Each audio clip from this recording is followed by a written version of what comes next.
તો વિદ્યાર્થી મિત્રો, આજે આપણે ઉદાહરણ નંબર 3 સ્વાધ્યાયના ત્રીજા દાખલાની વાત કરીએ. રકમ જોઈ લો તમે. શું આપી છે જો કે E² અપોન જી એમઈ ઇન્ટુ એમપી ગુણોત્તર પરિમાણ રહિત છે તેમ સાબિત કરો અને ભૌતિક અચળાંક ધરાવતા કોષ્ટકમાં જુઓ અને આ ગુણોત્તરનું મૂલ્ય શોધો અને આ ગુણોત્તર શું સૂચવે છે તે જણાવો. પરિમાણ રહિત છે એવું તમારે સાબિત કરવાનું છે, એનું મૂલ્ય શોધવાનું છે અને એ શું સૂચવે છે તેની આપણે વાત કરવાની છે. હવે આ ગુણોત્તરની અંદર તમે જુઓ, અહીંયા કે E² અપોન જી એમઈ ઇન્ટુ એમપી છે, તો એમઈ એટલે ઇલેક્ટ્રોનનું દળ અને એમપી એટલે પ્રોટોનનું દળ. એટલે ઇલેક્ટ્રોન અને પ્રોટોન માટેની કંઈક વાત કરેલી છે એવું તમે સમજી શકો. શેના માટેની વાત કરી છે? ઇલેક્ટ્રોન અને પ્રોટોન માટે. પાછો જે આવે છે એટલે જે આવે એટલે તરત તમને ખબર પડી જવી જોઈએ કે ગુરુત્વાકર્ષણ બળ હોવું જોઈએ અને કે છે એટલે વિદ્યુત બળ હોવું જોઈએ. તો અહીંયા ગુરુત્વાકર્ષણ બળ અને વિદ્યુત બળને ધ્યાનમાં રાખીને તમારા ગુણોત્તરની કિંમત શોધવાની છે તથા પરિમાણ રહિત છે એવું તમારે સાબિત કરવાનું છે. તો આના પરથી તમને ખબર પડી જવી કે E² છે એટલે E² છે એટલે કદાચ વિદ્યુત બળની અહીંયા વાત કરીએ છીએ, જી છે એટલે ગુરુત્વાકર્ષણ બળની વાત કરી છે, એમઈ છે એટલે ઇલેક્ટ્રોન, એમપી છે એટલે પ્રોટોન એટલે ઇલેક્ટ્રોન અને પ્રોટોનની વાત કરી છે. અહીંયા અંતર બંનેનું સરખું હશે એટલે R² કદાચ ઉડી ગયા છે, કારણ કે ગુરુત્વાકર્ષણ બળમાં ભાગ્યા R² આવે ને, વિદ્યુત બળમાં પણ ભાગ્યા શું આવે? R² આવે. એટલે અંતર બંનેનું સરખું હશે. તો પરિમાણ રહિત છે એવું આપણે સાબિત કરવાનું છે, તેનું મૂલ્ય શોધવાનું છે તથા શું સૂચવે છે, તેના ગુણોત્તર શું સૂચવે છે તે આપણે દર્શાવવાનું છે. તો હવે આપણે આ દાખલો ગણવાની શરૂઆત કરીએ. તો જો ઇલેક્ટ્રોન અને પ્રોટોનને, ઇલેક્ટ્રોનનું દળ આપણે લઈએ એમઈની કિંમત જો અહીંયા લખવી તો લખી દઈએ 9.1 ગુણ્યા 10⁻31 kg. ત્યાર પછી પ્રોટોનનું દળ લઈએ તો એમપી, માસ ઓફ પ્રોટોનનું દળ કેટલું તો 1.6 ગુણ્યા 10⁻27 kg. ઇલેક્ટ્રોનના વિદ્યુતભારનું મૂલ્ય E બરાબર 1.6 ગુણ્યા 10⁻19 કુલમ. પ્રોટોનનું દળ પણ વિદ્યુતભાર આટલો જ છે. હવે ઇલેક્ટ્રોન પ્રોટોનને R અંતરે મૂકતા અને પ્રોટોનને R અંતરે મૂકતા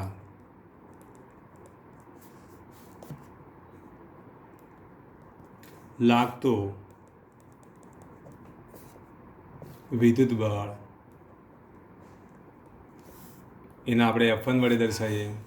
તો F1 બરાબર શું લખીશું? કે Q1 Q2 અપોન R², એટલે કેની જગ્યાએ કે, ઇલેક્ટ્રોનનો વિદ્યુતભાર E, પ્રોટોનનો વિદ્યુતભાર પણ E ભાગ્યા R².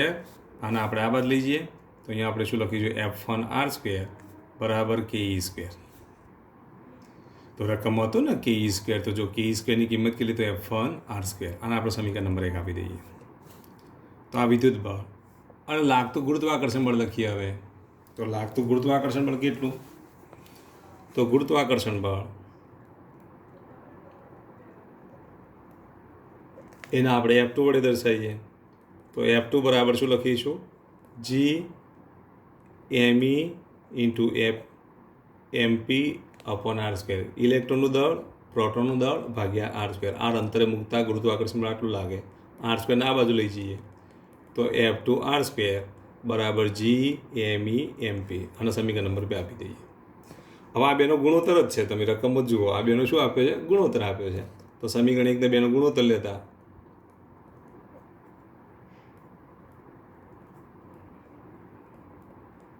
ચલો સમીકરણ 1 ને 2 નો ગુણોત્તર લઈએ તો શું લખાય બોલો? તો સમીકરણ 1 ને 2 નો ગુણોત્તર લઈએ તો આવું લખાય કે E² upon G m e m p is equal to શું લખીશું બોલો? F1 R² upon F2 R². R² ઉડી જશે. F1 upon F2. આ બળ છે ને આ બળ છે. તો બળનો ગુણોત્તર હોય તો પછીનું પરિમાણ શું હોય બોલો? બળનું ઉપર અહીંયા પારિમાણિક સૂત્ર લખીએ તો M1 L1 T⁻². છેદમાં પણ શું આવશે? M1 L1 T⁻². એટલે M0 L0 અને T0 થાય કે નહીં? બળ ઉડી જશે. એટલે એકમ રહિત થાય અને પરિમાણ રહિત છે. માટે આપણે કહી શકીએ કે KE² અપોન જી એમઈ એમપી એ પરિમાણ રહિત છે.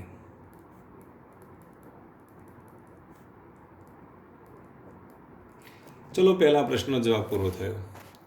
હવે આ ગુણોત્તરનું મૂલ્ય શોધવાનું છે, તો આપણે એનું મૂલ્ય શોધી કાઢીએ. તો મૂલ્ય શોધીએ તો ke² અપોન જી MEMP. કેની કિંમત કેટલી? 9 × 10⁹ ઈની કિંમત મૂકી દો 1.6 × 10⁻19 એનો વર્ગ ભાગ્યા જીની કિંમત 6.67 × 10⁻11. એમી એટલે ઇલેક્ટ્રોનનું દળ. ઇલેક્ટ્રોનનું દળ તમને ખબર 9.1 × 10⁻31. એમપી એટલે પ્રોટોનનું દળ. કેટલું? તો 1.6 × 10⁻27.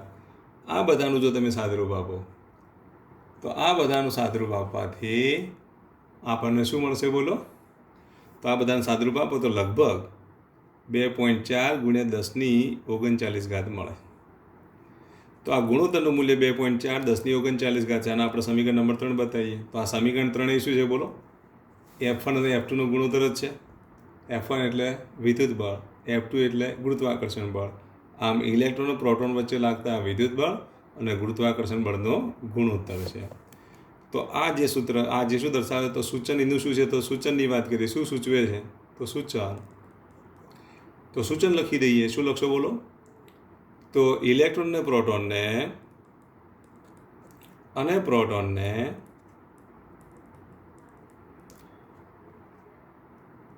આર અંતરે મૂકતા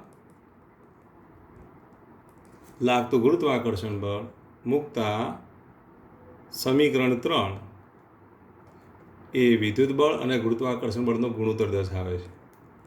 વિદ્યુત બળ અને ગુરુત્વાકર્ષણ બળ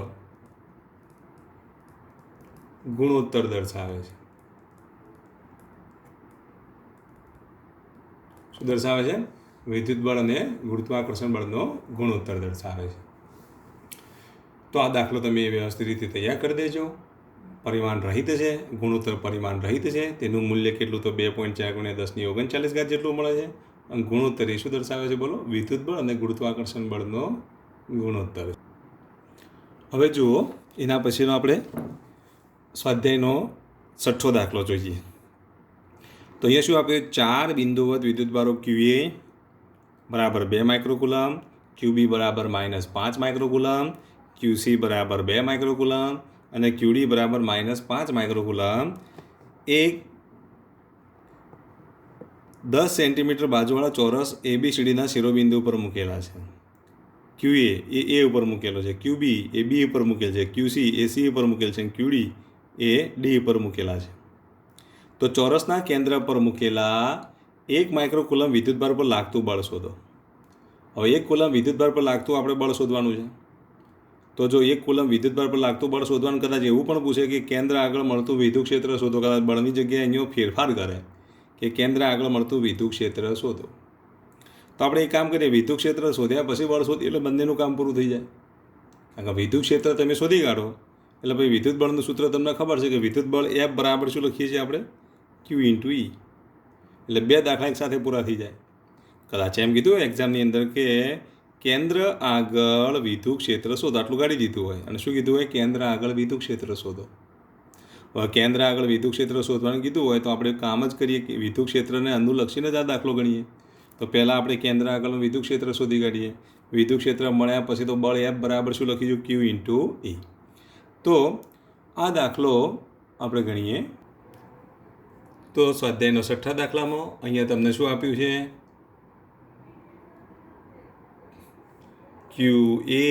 QA બરાબર કેટલા આપ્યા હતા? તમે રકમો જોયા હતા. તો QA બરાબર 2 માઇક્રોકુલમ, QB બરાબર કેટલા આપેલા છે? તો QB બરાબર -5 માઇક્રોકુલમ.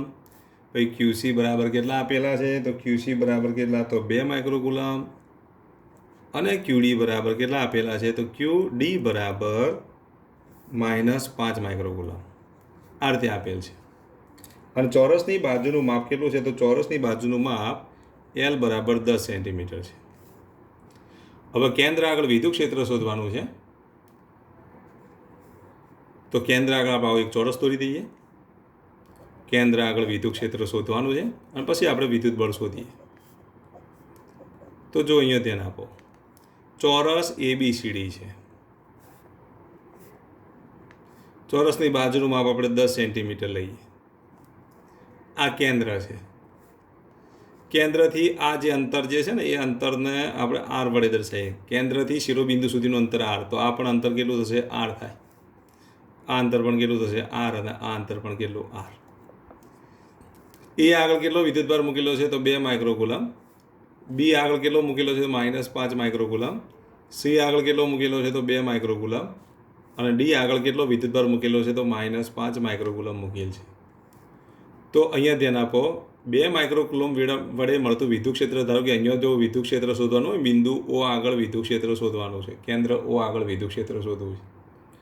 તો આ ધન વિદ્યુતભાર, અહીંયા એકમ ધન વિદ્યુતભાર તમારે સમજવો પડે. ફરી એકવાર બોલું, જ્યાં વિદ્યુત ક્ષેત્ર શોધવાનું હોય ત્યાં એકમ ધન વિદ્યુતભાર છે એવું તમારે ધારી લેવું. શું ધારવાનું? બોલો.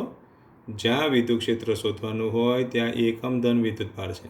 હવે આ ધન વિદ્યુતભાર, આ એકમ ધન વિદ્યુતભાર, આના વડે આના પર કયું બળ લાગે? અપાકર્ષણ બળ લાગે. તો અપાકર્ષણ બળની દિશા કઈ બાજુ? આમ નીચેની તરફ.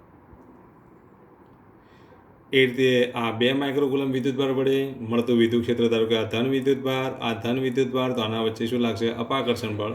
તો એની દિશા ઉપરની તરફ. અંતર સરખું છે, વિદ્યુતભારના મૂલ્યો સરખા છે, પણ દિશાઓ પરસ્પર વિરુદ્ધ છે, માટે પરિણામી વિદ્યુત ક્ષેત્ર કેટલું થઈ જશે? શૂન્ય થઈ જશે.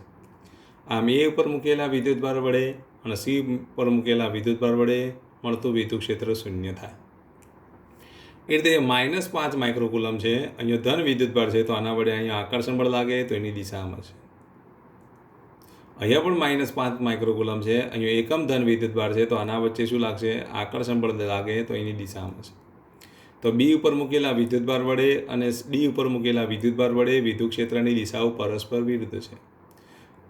વિદ્યુતભારના મૂલ્યો સરખા, અંતર સરખા, તો વિદ્યુત ક્ષેત્રના મૂલ્યો પણ કેવા? સરખા, અને દિશાઓ પરસ્પર વિરુદ્ધ, માટે પરિણામી વિદ્યુત ક્ષેત્ર આનું પણ કેટલું મળશે? શૂન્ય મળશે. માટે ટોટલ વિદ્યુત ક્ષેત્ર બિંદુ ઓ આગળ કેટલું થાય? તો શૂન્ય થાય. તો આમ બિંદુ ઓ આગળ મળતું વિદ્યુત ક્ષેત્ર શૂન્ય છે. તો આ રીતે લખાય. જુઓ, બિંદુ એ અને સી માટે શું લખશો? બોલો. ઈ એ બરાબર શું લખીશું? તો ઈ એ બરાબર જો લખીએ તો KQ/R², અને EC બરાબર પણ શું લખાય? KQ/R². E A is equal two EC. પણ બિંદુ ઓ આગળ અને આપણે ઈ એ કહીએ, આ બાજુ ઈ એ મળશે, આ બાજુ EC મળશે. બિંદુ ઓ આગળ QA અને QC વડે મળતા વિદ્યુત ક્ષેત્રોના મૂલ્યો સમાન છે, અને દિશાઓ પરસ્પર વિરુદ્ધ છે. દિશાઓ પરસ્પર વિરુદ્ધ છે, માટે ઈ અને ઈબી વડે, ઈ અને EC વડે મળતું પરિણામી વિદ્યુત ક્ષેત્ર, ઈ સદિશ ઈએ અને EC વડે મળતું પરિણામી વિદ્યુત ક્ષેત્ર એને હું E1 વડે દર્શાવું તો E1 બરાબર 0. પરિણામી વિદ્યુત ક્ષેત્ર કેટલું મળે? 0 મળે. હવે બિંદુ બી અને ડી માટે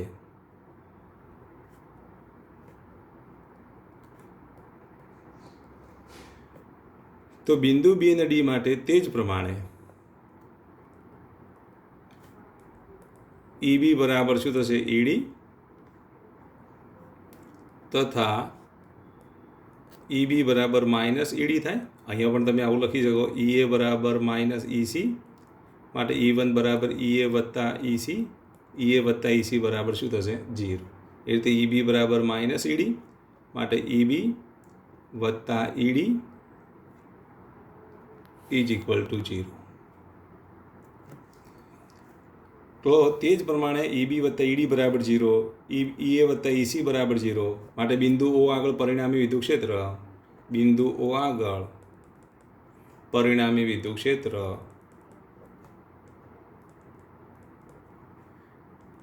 E બરાબર EA વત્તા EB વત્તા EC વત્તા ED, આ ચારે ચારનો સરવાળો કરો તો કેટલો થાય? 0 જ થાય. એ વત્તા ઈસીનો સરવાળો, EB વત્તા EDનો સરવાળો, EB વત્તા EDનો સરવાળો શૂન્ય, એ વત્તા ઈસીનો સરવાળો પણ કેટલો? શૂન્ય. એટલે પરિણામી વિદ્યુત ક્ષેત્ર શૂન્ય. તો પછી O આગળ મૂકેલા કેટલો વિદ્યુતભાર મૂકવાનું કીધું તો 1 માઇક્રોકુલમ. તો O આગળ મૂકેલા 1 માઇક્રોકુલમ વિદ્યુતભાર પર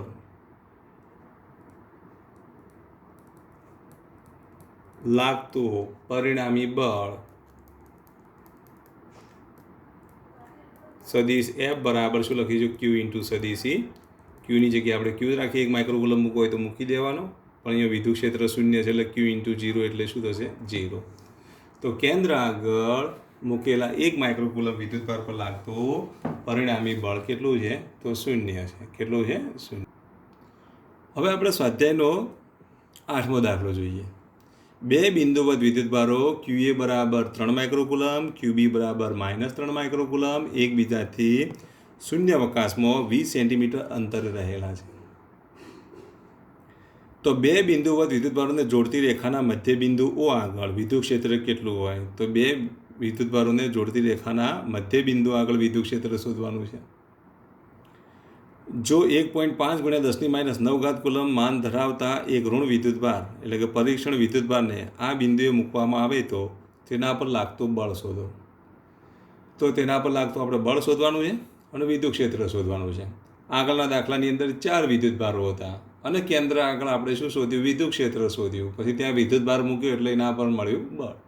અહીંયા આ બે વિદ્યુતભારો વડે પહેલાં આપણે શું શોધી કાઢીએ? વિદ્યુત ક્ષેત્ર શોધી કાઢીએ. વિદ્યુત ક્ષેત્ર શોધ્યા પછી તે બિંદુ પર વિદ્યુતભારને મૂકવામાં આવે તો તેના પર લાગતું બળ શોધી કાઢીએ.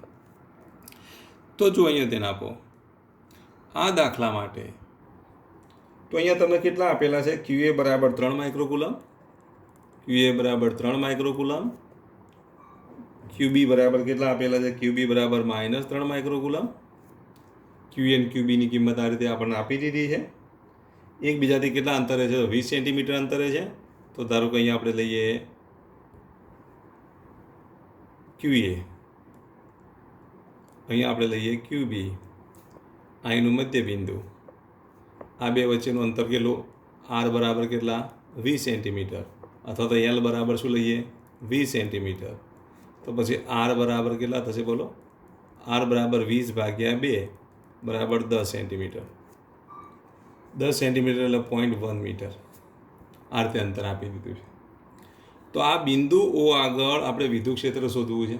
હવે બિંદુ O આગળ વિદ્યુત ક્ષેત્ર શોધવું તો QAની કિંમત ધન છે અને QBની કિંમત ઋણ છે. તો આના વડે અહીંયા કયું બળ લાગશે? અપાકર્ષણ બળ. તો એની દિશામાં છે.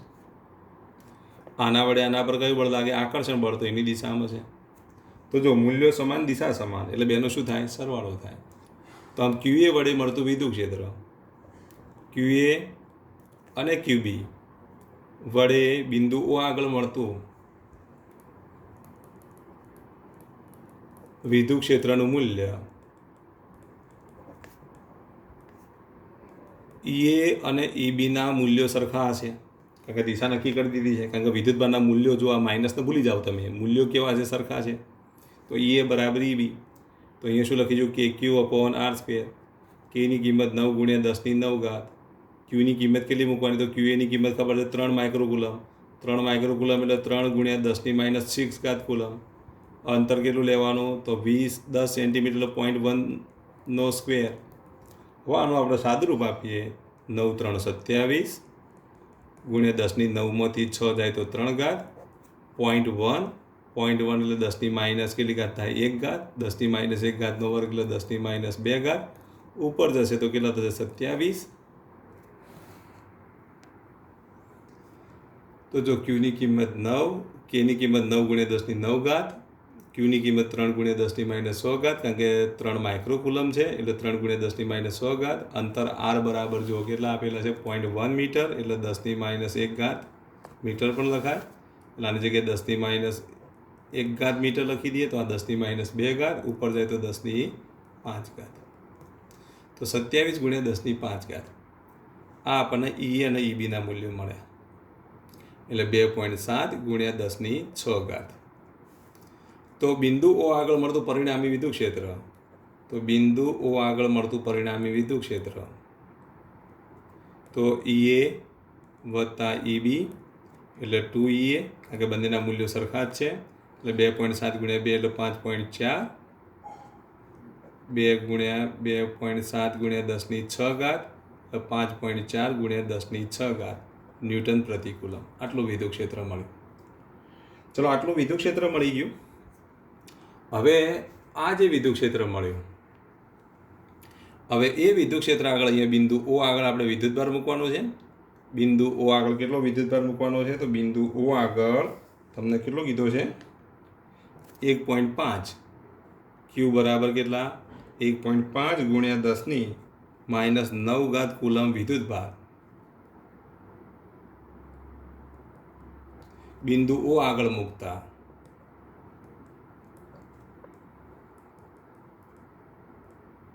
તેના પર લાગતું બળ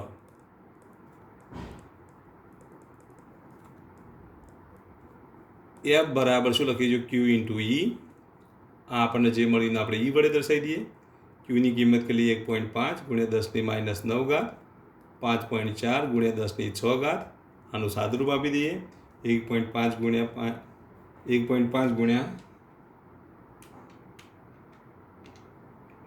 5.4 એટલે 8.1 ગુણ્યા 10⁻³ ન્યૂટન જેટલું બળ લાગે. તો 8.1 ગુણ્યા 10⁻³ ન્યૂટન જેટલું બળ લાગે છે. આ બળની દિશા કઈ બાજુ હોય? તો QA થી QB તરફ. વિદ્યુત ક્ષેત્રની દિશામાં વિદ્યુત ક્ષેત્રની દિશા કઈ બાજુ? QA થી QB તરફ છે. તો બળની દિશાની વાત કરીએ તો QA થી QB તરફ છે.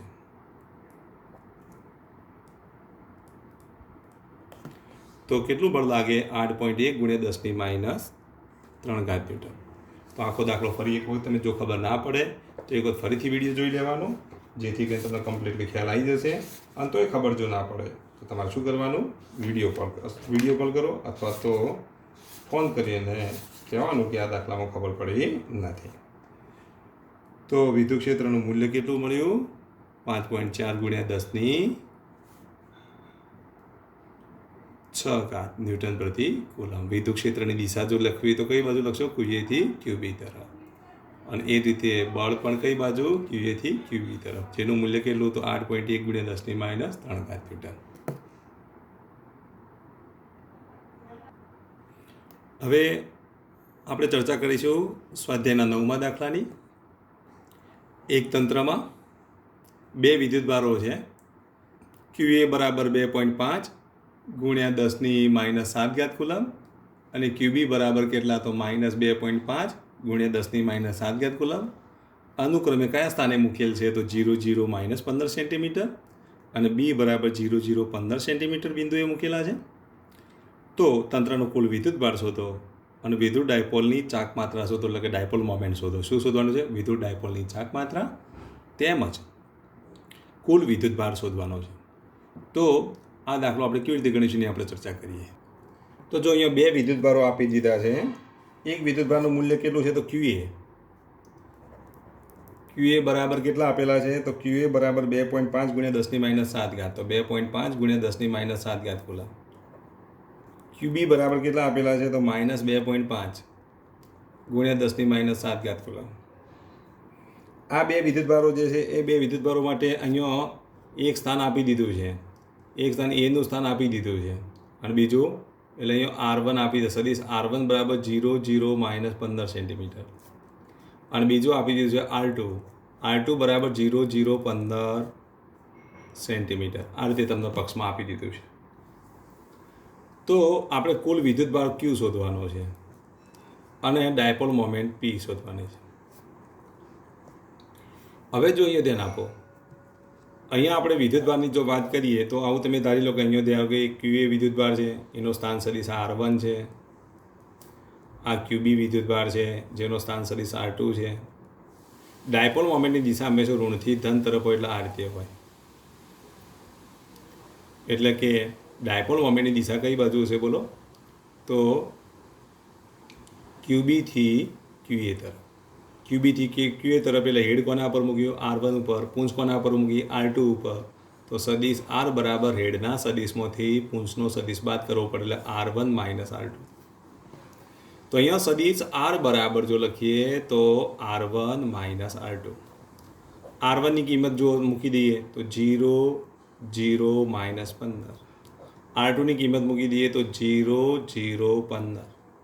તો અહીંયા શું થશે 0 0 માઇનસ 15 એટલે માઇનસ 30 થાય. તો આ સદિશ આર મળ્યા. હવે ચલો આ બે વચ્ચેનો સદિશ આપણને મળી ગયો, વિદ્યુતભારનું મૂલ્ય અને આ બંને વચ્ચેનો સદિશ. તો પછી ડાયપોલ મોમેન્ટ P બરાબર શું લખીશું? કોઈ એક વિદ્યુતભારનું મૂલ્ય અને તેમના વચ્ચેનો સદિશ, એટલે કે QA ઇન્ટુ R. QAની કિંમત આપણે મૂકી દઈએ. QAની કિંમત કેટલી? તો 2.5 ગુણ્યા 10 ની -7. Rની કિંમત મૂકી તો 0 0 માઇનસ 30. તો આ માઇનસ 30ને આપણે બહાર લઈ જઈએ તો આવું લખાય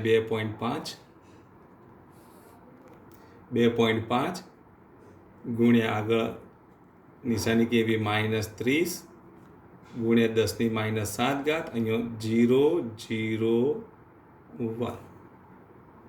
2.5 ગુણ્યા 30 કરો. 2.5 ગુણ્યા 30 કરીએ તો કેટલા થાય બોલો?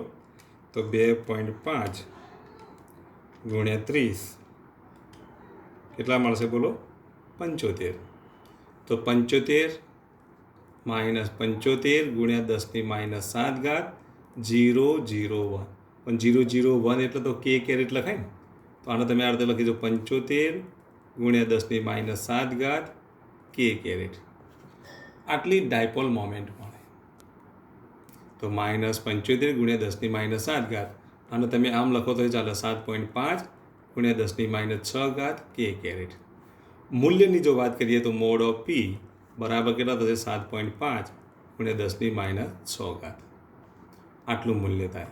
એકમ કયો આવશે? Coulomb into metre. સદિશ સ્વરૂપે જો દર્શાવીએ તો -7.5 ગુણ્યા 10 ની -6 K કેરેટ થાય. મૂલ્ય કેટલું થાય? તો 7.5 ગુણ્યા 10 ની -6. એકમ કયો આવશે? તો કુલમ ઇન્ટુ મીટર. QAનો એકમ કુલમ, સ્થાન સદિશનો એકમ મીટર. એટલે અહીંયા QA ઇન્ટુ આ સેન્ટીમીટર છે ને, મીટરમાં ફેરવવા માટે અહીંયા આપણે 10 ની -2 લઈ લઈએ.